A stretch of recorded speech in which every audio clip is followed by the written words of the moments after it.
Welcome everyone to my first screencast of chess games from the Vilcabamba Chess Club. This game I played against a pretty strong young guy from, just happened to be passing through town. He was from the Ukraine. A lot of the Ukrainian and Russian players are actually very strong. They teach chess in schools over there, so he totally stomped me. Not that I'm a great player, but he was much better. So this is a great study on how to play the French defense. I've only got 5 minutes, so I'm going to go through it quick. Here goes.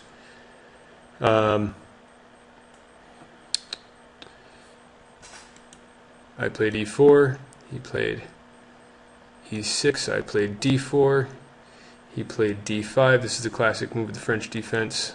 I played the advanced variation, and he began his attack on the base of my pawn chain. This is the proper plan. I defended it, and he keeps building the attack, and this is not the right way to do it, but that was a bad move. And then his move with the queen is a proper move, and I brought my knight around to c2 via a3 to add another defender, and he brought his knight through e7 to add another attacker to the base of my pawn chain there on d4. I brought my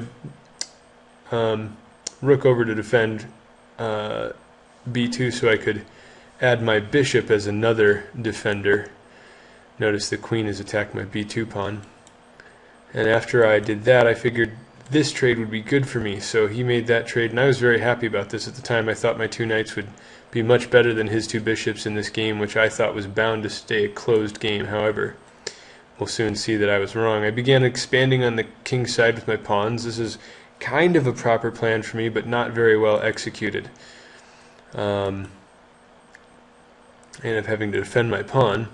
And then I thought, aha, well, now I can sacrifice a pawn, it'll keep the structure closed, and I'll be able to advance my pawns on the king side. And so I went to advance my pawns on the king side, knowing that I would lose a pawn in the process, and there goes my pawn.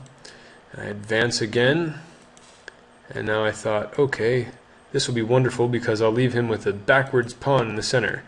And then I forgot to leave him with a backwards pawn. I took with my knight instead of the pawn, which meant he could just advance the pawn and kick my knight away. So my knight ran away, and and he comes down and attacks it, so I'm defending it. Notice how passive my position is. He's got two very strong central pawns. I don't have a lot going on here. I'm struggling for space, and you know, in the French defense, the white pieces are supposed to be cramping the black pieces, and here we find it's quickly turning out to be the other way around.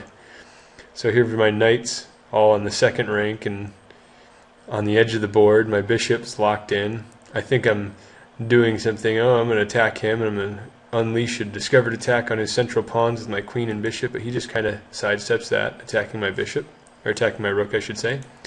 And when I move my rook, he totally locks in my knight and bishop. This is a key position. You notice I can't move my knight or my bishop anywhere. I've got f1 square, and that's it for both of them. Neither of them can go anywhere except the f1 square.